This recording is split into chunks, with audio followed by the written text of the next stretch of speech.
Oh yeah, Lotus.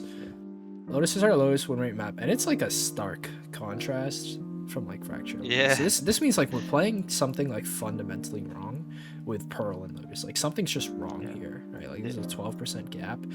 Like we're positive on every other map, so something's like fundamentally wrong here, right? With like how we play the map. So like the notes I'd give you for like Pearl and Lotus are probably different from the notes I'd give you on like Haven, Ascent, Bind. Yeah. So just be aware of that. Switching from controller to have like, so I could do more. I feel like there's also a burden to stay alive in smokes. No. Because it's, No. You're playing smokes wrong if that's a burden. So for that, I want to, because that's very important. So that's a limiting belief right there. So there's two things I'd love if you ever get the time to do. First, go watch Curry and his Controller to Radiant series. Okay? Yeah, I had a look at it. He's so active, like the whole time. Do you think he gives a shit if he dies? Yeah, like he goes crazy on it. Yeah. It's always going first almost. Yeah. So the difference is only you have a limiting belief and he doesn't. Right? Obviously, like his aim's better than yours. You know, he has the skills to hit rank 1 Radiant. Yeah. But that's not the limiting belief between you and him. It's not mechanical skill. There's the literal fact that you would not be taking those fights. You wouldn't even try to be in the same shoes as him. Yeah, no, 100%. Yeah, I agree. So that's its own thing, and that's part of why like this flanking thing is like this is encouraging you to take less fights. Okay, Curry rarely flanks, and if he does, he's in their spawn in like 10 seconds when he flanks. Like, yeah. Because that's the only way to get maximal impact is if you're like knife out fucking taking gambles. You know, otherwise just go with the team, because going with the team guarantees you fights. And if you're guaranteeing fights, you're guaranteeing impact. Yeah. Fair enough.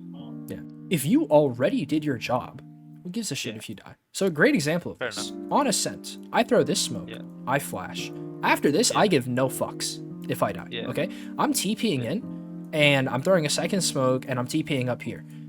This is my play. This is my like go-to A execute. Yeah. Okay? After this part, I do not care if I die after this part. Because I did my job. I did my job. Okay, First thing is, did you do your job? Focus. 100%. I agree. Like, I feel like I should stop thinking after this round, or like care about that less for sure. Yeah, it's not. I really want to challenge this, because this is I truly believe this is like a limiting belief. Like it's not how much you care about or what it's. You need to change how you think about it. And then the other thing, so like first of all, did you throw your utility? And the other thing is, if you died first, it's only bad if you didn't throw your utility, and if your positioning was bad. So if you die first, your controller, it's a little weird, right? Because like your duelist should be dying first. So then you have to ask yourself, why was I the guy who died? What did I do wrong positionally? Exactly. Did I swing too early? Did I swing too wide? Did I just get mechanically diffed? Did I whiff on this guy? He took his time and he fucking killed me. Where is my team not trading me out? Like you're only really gonna get frustrated about dying first if you don't get traded out and you didn't throw any util. You know, if you throw your util and you get traded, it's fine. yeah. Fair enough. Yeah, I guess that's just like fundamental. Yeah. Fair enough. Yeah. So the problem isn't. The problem then becomes not, I shouldn't die too early and I should like preserve my life and I should flank and yada yada, all this pussy bullshit. The problem then becomes, how can I make sure I throw my util as quickly as possible to get my value, right? So like, how can I go as quickly as possible from smoking and flashing to going in, right? Yeah. And then also, when I'm going in and I'm TPing here, so like when I TP in, right, I'm only gonna die from like here, pretty much, or from here. And the question then becomes, if I'm dying from there, usually I wait for my jet to go in first. So it's like, if I died from there, I did something wrong because I didn't wait for my jet to like clear those things, right? Because the only reason I do this is to avoid like this spray and all that shit. And so I don't have to like run in staring at heaven. Like it's the safest way to get onto site. It looks aggressive, but really it's actually very safe. So if I'm dying doing something like this, it's like, well, how the fuck did that happen, right? And you have to look at how you can blame yourself. And then that makes it a lot easier to address this issue of like, oh, I died early, because now it's not like, oh, I shouldn't be dying early. It's like, oh, well, why did that happen? You know? Yeah. A great example of like some Omen aggression, Cloud9. But like, just look at this, because they have a neon too. This is why I want to point this out. Because your neon was C every single round, and trust me, that is not happening in my games. I am not letting my neon do that shit. I swear, I don't know if this is an OCE thing, but no one pushes A on defense. Y'all are just playing the map wrong. Yeah, that's what I every time I'm watching someone, they're always pushing A. Yeah, you guys are just fundamentally playing the map wrong. Yeah, I feel like, yeah. So look at this. Gotta, Look how much they devote to this off rip, right? yeah, yeah. They do a smoke, flash, and stun. Everyone was just throwing util off rip, right? And the offense threw a lurk orb, right? And they have this lurk wall as well to help them out. So this clearly matters a lot. Okay.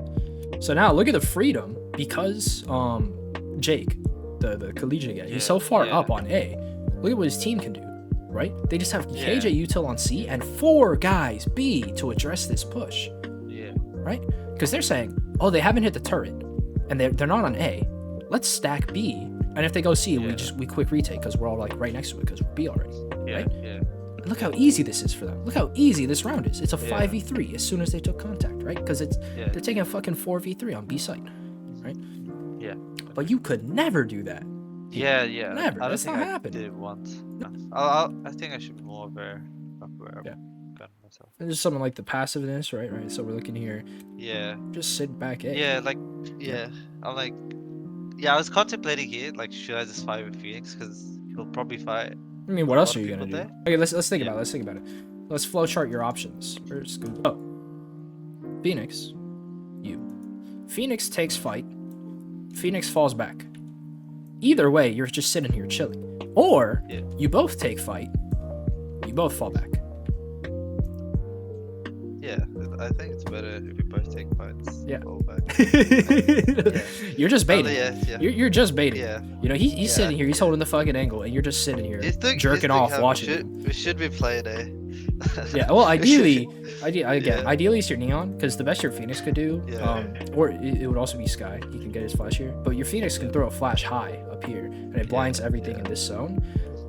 Or you could throw your flash as well. That's what I'm trying to say. Like, you guys have such a good team. Literally everyone on your team can push these motherfuckers. Okay, literally everybody can push these motherfuckers.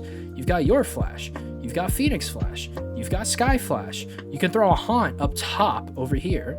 This reveals everything, okay? Yeah. And you've got stuns. Like, come on, dude. How are you not pushing anything? Like, you know what I'm saying? Like, you guys are just, you threw defense. Like, I was watching this, and I was like, no way, dude.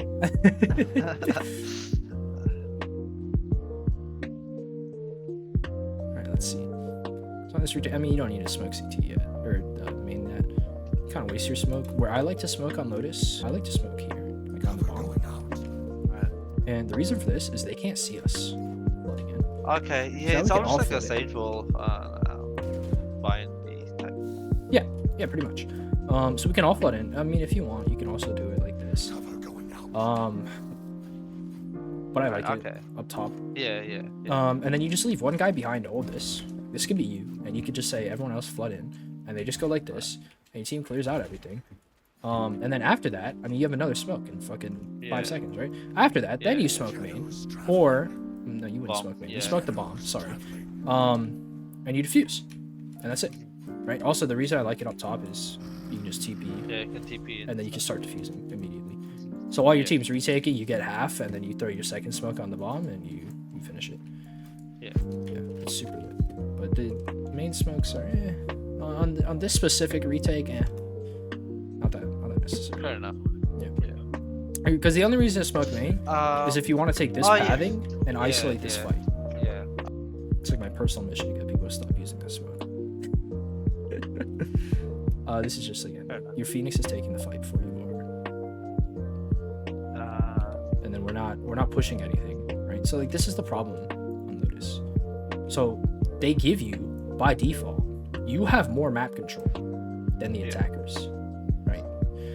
Which is why you should be taking more, right? And then not to mention, like, you get this for free. You get this for free. You get this for free, right? Not to mention all this. What do the attackers get for free? Not much. You know?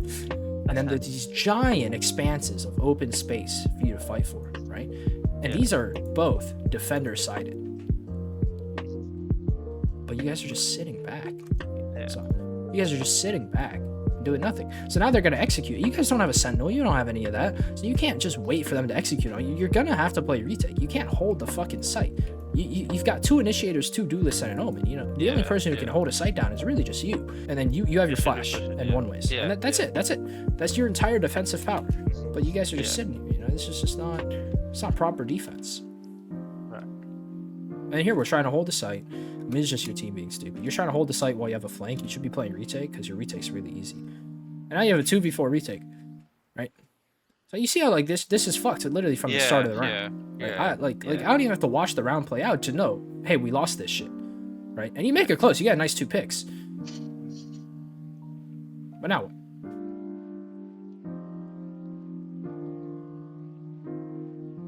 Hey guys, just want to let you know that I'm actually offering free coaching all the way through the end of August, and if you're interested, just click the first link in the description, free.shirocoaching.com, to find out more about it. Now, here again, so we're holding this really shitty passive angle. Our Phoenix is playing tree. I don't know what the game plan is. They're finally coming A. I think they come A like 3 or 4 times this game, which is pretty low. I think this is one of them. And then you immediately back off the site. You didn't even fucking try. You didn't even like try to play in this space between the smokes or anything like that. And then see, you played so passively that you had no info whatsoever. And these guys are up fucking C, and you guys have 3 A players, and they're up C because you have no info because you didn't push anything, right? And this is the problem with playing too passive on defense. But it's the same reason that why like on Haven, how do teams play Haven? Super set. They try to hold this down. Right? If they're not holding this down, they're getting someone walked up mid and they're doing some shit like this. Right? This is how Haven is played. Because people fundamentally understand they have to prevent the attackers from taking too much map control because it's a 3-map site. This is terrible for the defenders. Same thing on Lotus. It's the same. It's a 3-map site. Fundamentally, it's a 3-map site. Right? And the rotations for attackers are even faster than Haven. So you gotta take some space. You have to. Like they're literally on C site. We have 2A, 3C. I just find this goofy. So like, let's consider this, by the way. I would always just stack with the 3 guys. And the reason for this is because, let's say you guys, they come back to A. Best case scenario, you and Phoenix kill them. 5v0. Worst case scenario, you and Phoenix both die, you don't do any damage, and now it's a 3v2 retake. Yikes. 3v2? That's pretty losable. It should be winnable. It's like 70-30, but that's way higher chances of losing than 5v2. Right? Sure. Yeah. So I always aim to double up or to group up. See, they go 1 for 1, and now it's a 1v2 on site, right? This guy could win this all. He has 2 1v2s ahead of him. Neon's taking a 1v1 right now, right? Yeah.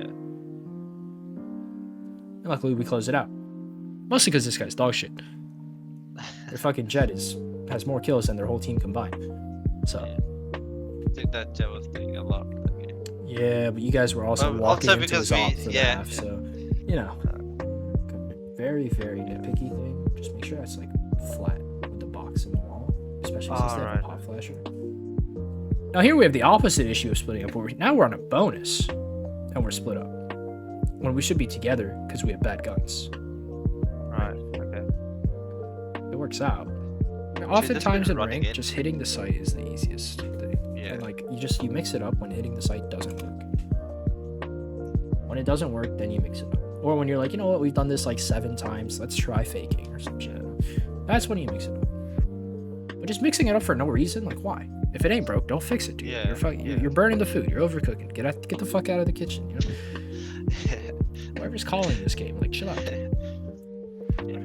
That's about it. Unless like you're lurking because you're doing a fake, so all your boys are faking, you're lurking up, yada yada. But like, that's very, very small percentage of plays that you do. So like, just make it super quick or don't fucking do it because it's not worth it. Because in order, this was in my video posted yesterday. There's a bit in this video where I talk about like your flanks just don't get value. No, this guy's silver, so obviously his teammates are a lot worse than yours are. But it's the same thing where like you can't rely on your teammates, right? You lurking, your team's dog shit. Why are you lurking? Your duelists don't know how to fucking entry. Your Sky barely flashes for the Neon, right? Like we're not coordinating utility at all. You don't have the right to lurk because your team hasn't proven that they can win a site without you. Right? And the rounds where we lurked, Same. it got rough, dude. Yeah. It got rough. Right? So we just, yeah, don't overcook. Just take fights. Taking fights is, Yeah. seriously, go watch Curry play fucking Valorant, dude. This guy, he does not play these agents like properly, right? But he wins. Yeah, he just takes those. He takes fights. Yeah. He takes fights, man. You know, that's it. He takes fucking fights. And he plays, his positioning and his utility is good. It's not like perfect, but it's good. Yeah. All right, it's better than yours. And he takes fights. Yeah. Yeah. That's about it.